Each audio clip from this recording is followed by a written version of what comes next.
gave their closing argument, and Madison County prosecutor Rob Wood, stood in front of the jurors, just like I'm speaking to you. He held a handheld mic rather than at a lectern. He had a presentation being shown on the screen, and he forced or reiterated the words that we heard from opening statements, that this case is about sex, money, and power. And he went through and he showed how he believed Lori used money and sex and power in the deaths of her children and in the death of Tammy Daybell. Prosecutor Wood spoke for about an hour. If you want to go to our website, you can read the minute-by-minute account of what he said. He talked about the horrific manner in which her kids were found buried on Chad Daybell's property. He spoke about the Tammy Daybell's death and how she went to Chad for guidance and inspiration, and how not one time when all of this was being discussed did she ever say, well, what about the safety or the concern of my kids? We also heard from Jim Archibald, Lori's attorney. So the prosecution gave their closing argument. Then Jim Archibald gave his closing argument. He got emotional at times. He got emotional at times. He got emotional when he referenced the phone call that Colby Ryan made to his mother, where it was an emotional call. And Jim got emotional talking about it. He also got emotional talking about he basically made the comparison that everything that the Jesus Lori thought she was following came from Chad Daybell. All of the beliefs changed when she met Chad. Lori assumed Chad was following Jesus. And because of that, she may have made some mistakes. He said there is no proof, not one bit of proof in all of the text messages and any of the evidence that Lori killed her children, and that there is no proof that Lori killed Tammy Daybell. And he addressed these point by point by point, and he said that Chad was being led by the storm. And if you've been paying attention to this trial, the storm is a reference to Chad's private parts. And he was saying Chad was being led by that, and Lori was following, and that the Jesus Lori believes in is not all of this crazy, he kept saying, weird religious stuff. He called Chad Daybell's book stupid, his books that he couldn't sell. He said if Lori was really after money, why would she kill her Charles Vallow, who was making $400,000 to $500,000 a year, and chase Chad Daybell, who was making $30,000 a year and had declared bankruptcy? So it was an interesting point. So where we are at right now is we are at a lunch break until about 1:30. The prosecution will then get a chance for rebuttal. They will go in, they'll be able to rebuttal whatever Jim Archibald said, and then it's up to the jury. They'll get a few more instructions and they will go deliberate. And we could have a verdict today, we could have a verdict tomorrow, we could have a verdict next week. The judge encouraged them to be careful when they deliberate, to take their time, it has to be, there has to be no reasonable doubt if found guilty. If there is any reasonable doubt on any of the charges, then they must find Lori Vallow not guilty.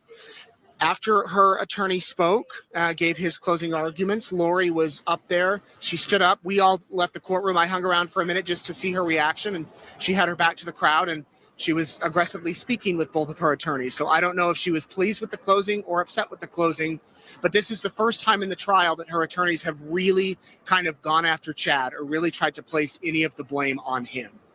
So, I want to try to maybe talk to somebody who was in the courtroom to get their thoughts. Can you walk with me? Walk with me. We're going to go up here just for a minute. These ladies have been here at the courthouse for a few days. Can I do a quick interview with you? We're live right now. Okay. Or with you, one of you? Yeah. You were in the courtroom, weren't you? Yeah, so was she. Yeah, so would you stand up? Yeah, sure. So tell me, what did you think? What did you think of the closing arguments? I thought the prosecution was wonderful, very succinct and to the point, and took us on a timeline. I felt really bad for the defense. Why is that? They were struggling to come up with something, and they really didn't. Did any of their points resonate with you? Did you think, ooh, that's a point? Not one. Not one. Not one. What resonated with you most out of Rob Wood's closing argument? Most, let me think. Understanding that she used to be a different person.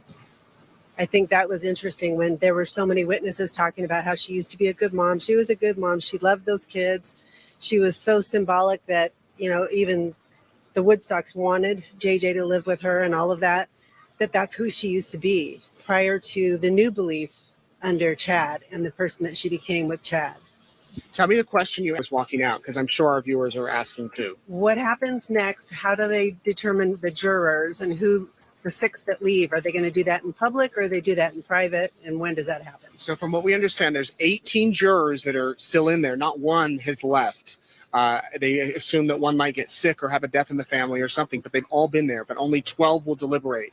And so the judge will, at random, pull numbers out of a hat, and these are the 12 that will stay and these that will go. And we understand they will do that after the rebuttal. And they will do it in open court. I believe we will know. So there's those 6 jurors that have been here for 6 weeks. They won't get to give their thoughts. Did you want to say anything? Were you inside? I was. What did you think? I agree. The prosecution did great. The defense, I think honestly it was the worst closing I've ever seen, ever. Why is that? Well, I just didn't feel like he gave any facts. Where were all the texts from Lori about after? Where are my kids? Or why aren't my kids still here? Or where are they? Or I'm sad that they're dead. She never once said anything like that. If I was, obviously didn't happen, so he couldn't bring that up, but it was just, there was not a lot. And I didn't understand the crying. That seemed give me a little bit of sympathy. You mean when Jim Archibald got emotional? Yes. You think it was a sympathy play? I do, because he wasn't really talking about anything, and it was. What stuck out to you about the prosecutors, their opening or their closing argument? Was anything just hit you? I really liked the timeline and going over all of the points, the important points, and I think it was very organized, very easy to understand, and it really painted a picture. Well, we'll let you guys eat. I know we're on a time crunch, and I have to eat too. Thank you. Did you want to let me talk to you? You don't want to say anything? I'll okay. Say something. No, you won't. No. Just talk to me like the cameras aren't here. You've been here a few days. A lot. And what have you thought? The closing in particular, yeah. I'm going to ditto what they said, so nothing different. Prosecutors, I think, nailed it, really painted that really clear picture that summarized everything really well. Defense, I just don't think they have a defense. Yeah. And you could tell, at least my perception was, Lori looked angry. Like she looked maybe disappointed or maybe surprised by what he was saying, which I would think she would know what the defense is going to say, but she looked very annoyed. One of the things that I just said, you all didn't hear because you were up here, is this seems to be kind of the one part in the trial where they kind of went after Chad. They haven't really done that. Have you noticed that? I think the defense has brought that up in previous or when they were cross-examining or when they were bringing their case. But today, for sure, they were so focused on that. And I absolutely, I think Chad is guilty, and he had a big part of this. Rex. But Lori Sorry. knew what was going on, totally is guilty of this crime. Speaking of Lori, this is Lori's uncle. Yes. We're going to chat with him. Hey, Rex, thank you, ladies. Can we come down here? Sure. Can I ask you a few questions? We're live right now. So let's have you right here, just so you look good. So you came back into town. For those people just watching, this is tell everybody who you are. This is Rex Connor. Rex Connor, Lori Vallow. I like to say I'm JJ and Tylee's great uncle, but I'm Lori Vallow's uncle, her mother's brother. You were here earlier in the trial. You came back today. What did you think of closing arguments? I thought the defense did the best they could with what they had. I think the prosecution did an excellent job laying it out, summarizing, taking us all, well, they didn't do it for us, but taking the jury step by step through the evidence. What about the defense? I think they did the best with what they had, which was almost nothing. Yeah, almost nothing. Were you watching Lori at all while they were? I was. And? No change in her demeanor, same way it's been the full trial, I believe. Yeah. What's been your overall take? How do you think the jury's taking all of this in? That's the big question, isn't it? Will we'll find out when they come back with a verdict. I don't have any insight to that. I hope it's like the rest of us, but you just don't know with the jury, do you? So I can't imagine. I've tried to imagine. I've really put effort into it. My whole family has. We talk about it. I can't imagine that they would see it any differently than the rest of us. And everyone I've talked to sees it pretty much the same. It's pretty clear what Lori and Chad did. Although we don't know all the details, we wish we did. We wish we'd get some more insight to that. We probably never will, but it's pretty clear how evil this is. We just don't know why they did things that evil. Yeah, that's the question we'll probably never know the answer to. Any prediction on when the jury will have a verdict? It would surprise me if they deliberated longer than it takes to drink a can of soda. Wow, that quick. Well, I just can't imagine. I know I've had the opportunity one time to do jury duty, nothing like this, but it was a real obvious case also. And we tried to deliberate. There's one person with some reservations. Well, I don't know. And so you go through the thought process, but even that person felt like it was pretty clear. Yeah, when you put it that way. And I think it's all put that way. So you think we could have a verdict today by 5 or 6 o'clock? Yeah, I don't know that. Sure. Well, of course, none of us know it, but I think that's entirely possible. Yeah. Just because the case, I feel, was so strong in the way they presented it and the context in which it was presented in the instructions. It's pretty clear. Anything you want to say to people watching, Rex? This is my theme. I'll never not say thank you to y'all in the media, to Kay and Larry in particular for getting this started. Who knows what would have happened had they not cared enough. But now the millions of us that have been touched, and I'm no different in this group because I'm family, all of us have been touched by it. We need to heal from it. It's scarring. See those pictures or to hear what happened, it offends our senses, our sensibility. My family doesn't think we'll find complete justice, no matter what the sentence is. You just can't find enough justice for people that have done what they did to those children. And I was listening to your broadcast last night when you went over the affidavit again, and I noticed it said those 3 conspirators plus other known and unknown conspirators. We hope that everybody that is guilty of any part of this process of doing that to these 4 victims in particular, any other victims they may be, receive the brunt of the full extent of the law.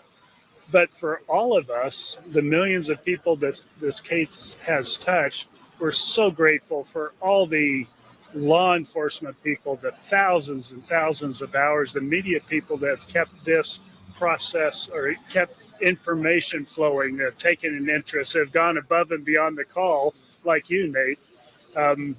We're just grateful for everyone that's been involved to bring justice to these people. Thank you, Rex. Good seeing you. Go get some lunch. We'll see you back in there. Okay, thank you. All righty. So there you have it. Let me just kind of paint the picture really quick, give you an idea. We'll scoot back, Kalama. Hi. Oh, hi. How are you? We're on live right now. Have you guys been inside the trial? Yeah. No. Yeah, we went inside the building. We brought Larry and Kay a picture of Kylie and JJ. And Nice. give it to them today when they. You did? You guys, yeah, we gave it today. and It's Donna, my little grandson. Oh, He died 19 years ago, and so for 30 years, I started doing it before, and then after he passed away, that was my way to honor him. So whenever a child is killed or died, then I find out where they live, and I do a 3D picture, and then I take it to their home and leave it on their porch. Oh, wow. So they never know where it comes from. This is the first time they knew where it came from. So. Well, that is very kind. I'm sure that they love that photo. I'll Yeah. have to catch up with them upstairs and see if I can find it. Yeah, she put it down on the 3rd floor. I think she left it down there. Okay. But yeah, we gave it to him. She kind of fell apart. I felt bad, but it did what I wanted to do. It was Well, for God the, bless you. yeah. Good to meet you. I'm It's gonna. fun to watch you. Well, every thank you. night. I'm going to finish my live report Okay. and then we'll catch up. All right. Let me show you really quick. Just give you an idea. So media from all over the places here. You've got media on this side. We're going to do a 360. You've got media. This is quite an increase in the presence of reporters who are here. And I want to tell you, we're going to keep you updated today. The second that verdict comes out, we're going to send out a push alert. If you have downloaded our app, if you have not, download our app. It's free. It's on the App Store. We'll get a push alert out to you the minute the verdict comes in, and we'll have a heads up. We're going to get, I'm told, we're going to get a news release that says the verdict is in. And right when we get that release, we'll have 1 hour to get back in the courtroom and get settled. And then we will broadcast that verdict to you live. Wherever you're watching from, we will have the verdict on that channel. So stay with us. We're going to go have lunch because we have to be back there in 10 minutes. So thank you for watching. I'm Nate Eaton. I'm going to tell the other Nate in the newsroom that he can cut the feed now so that I don't stand here for the next 10 minutes looking foolish. So Nate, cut it off. Thank you. We'll be back soon.